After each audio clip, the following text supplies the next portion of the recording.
Imagine this. It's the middle of the night in Cape Town, and suddenly your entire roof is gone.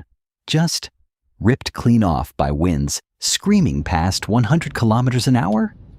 1 minute you're sheltering inside, the next, rain is hammering straight into your living room. That nightmare became reality for families across Mitchell's Plain, Hanover Park, and Wynberg this weekend.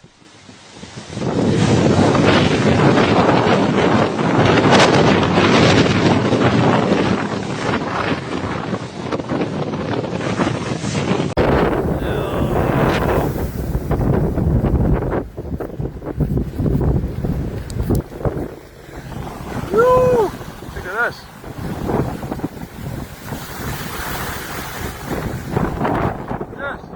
I've covered a lot of disasters in my career, but watching these videos coming in from the Western Cape, it still hits hard. A powerful storm system, 2 back-to-back cold fronts, slammed into Cape Town and the surrounding mountains, triggering a rare orange level 8 weather warning. Roads turned into rivers, trees became missiles. And right now, as I record this on Tuesday evening, the danger isn't over. Authorities are still begging people to stay indoors. This is Cape Town under siege, and the full story is even more sobering than the pictures suggest. Stick with me.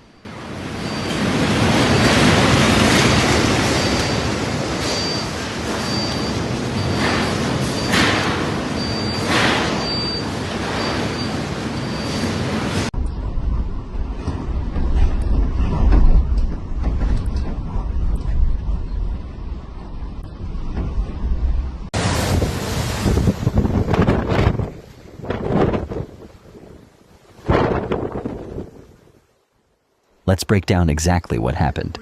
It started building over the weekend, May 10th, when the first cold front moved in.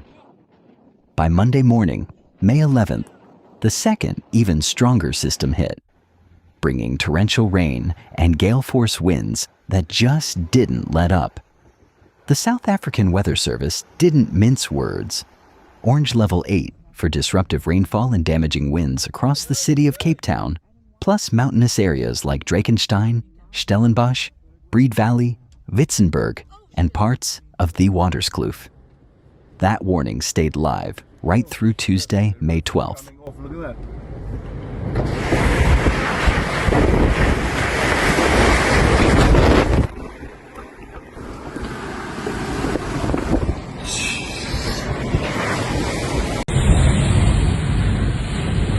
It's blocking on the road.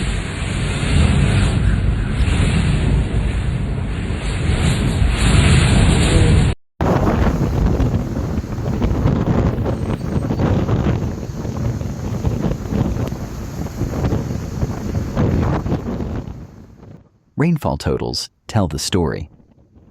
Kirstenbosch picked up over 50 millimeters by Monday morning.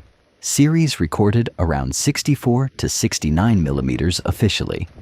But some spots in the Cape Winelands saw closer to 100 to 200 millimeters accumulated, with forecasts warning of 200 to 300 in the highest mountains. That's enough to overwhelm drains, bridges, and low-lying areas fast. The damage on the ground has been widespread and heartbreaking. City of Cape Town disaster.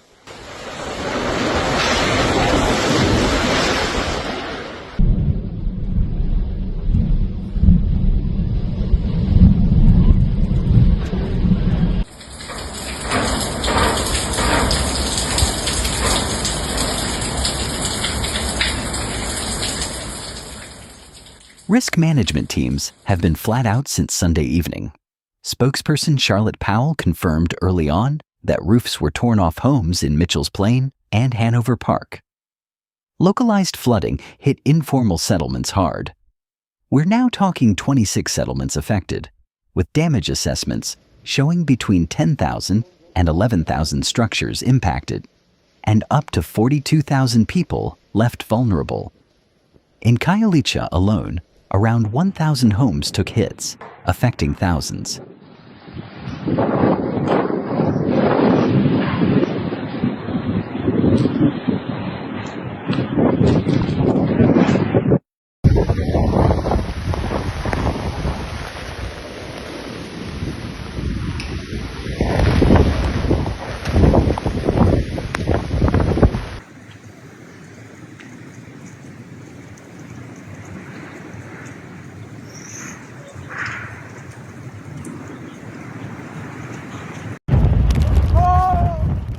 Trees were uprooted everywhere.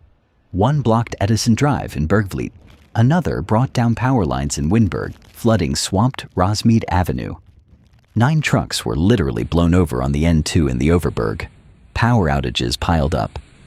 And the human cost?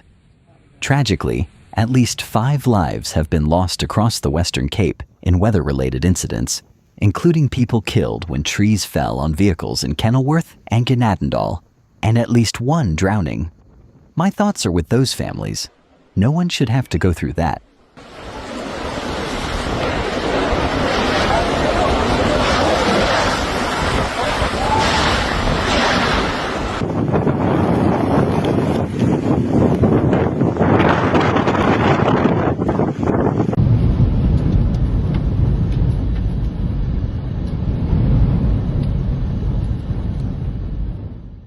Air travel took a beating too. Airports Company South Africa confirmed major disruptions at Cape Town International and George Airport, delays, diversions, cancellations, though both stayed open. Major highways became treacherous, and with schools closed province-wide on Tuesday, the ripple effects hit families and the economy hard. What strikes me most, having dug into the data, is how this exposed existing vulnerabilities. Informal settlements, built on flood-prone ground with makeshift structures, took the brunt again.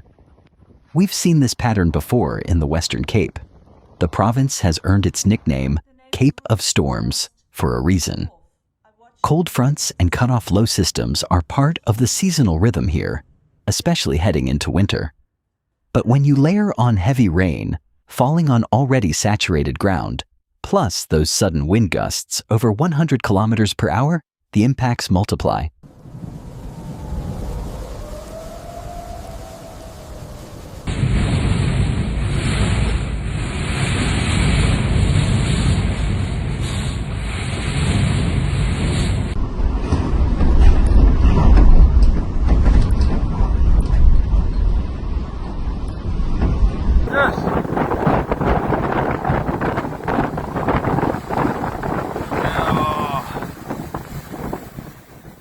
Officials are responding. Emergency crews are clearing drains, distributing meals and blankets through humanitarian partners like Gift of the Givers. Western Cape MEC Anton Bradell has been blunt. Stay away from rivers. Don't try crossing flooded roads. Watch for flying debris. The Provincial Disaster Management Center is doing assessments neighborhood by neighborhood because the full picture is still emerging. And nationally, government has declared this part of a broader disaster across 6 provinces after weeks of extreme weather. Go, bruh! You scared? Roads Avenue traffic slowed down from Wynberg Hill. In Wynberg on Waterloo and Wolf Road.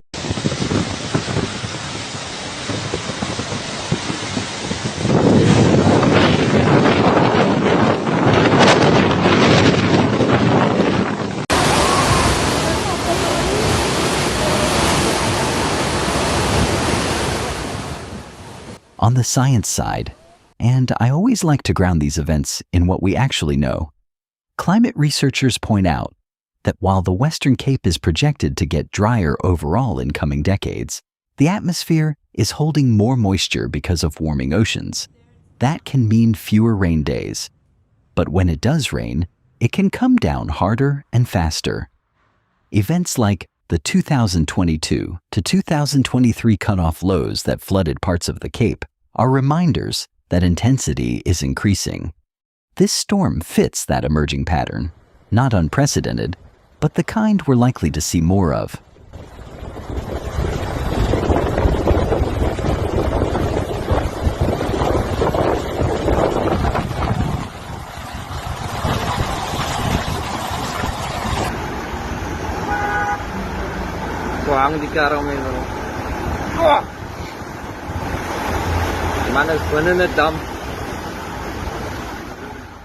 Look, these storms test a city.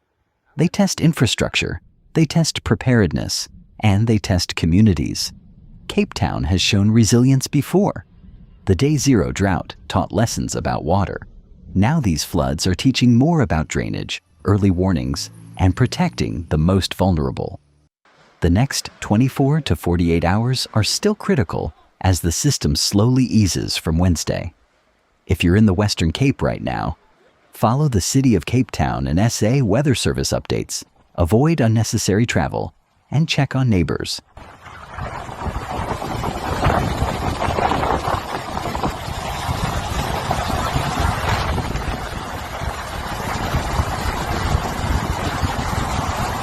Houses. It's just damaged our neighbors' cars. Look at that. I've spent hours poring over the reports, the rainfall data, the statements, because these events aren't just headlines, they're people's lives. If you want that kind of deep dive analysis every time a disaster strikes, do me a favor.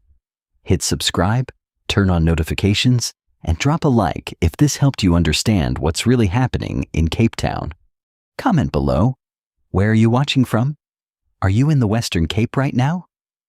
Share your experience safely. We read every comment. Stay safe out there. Stay informed. I'll see you in the next one.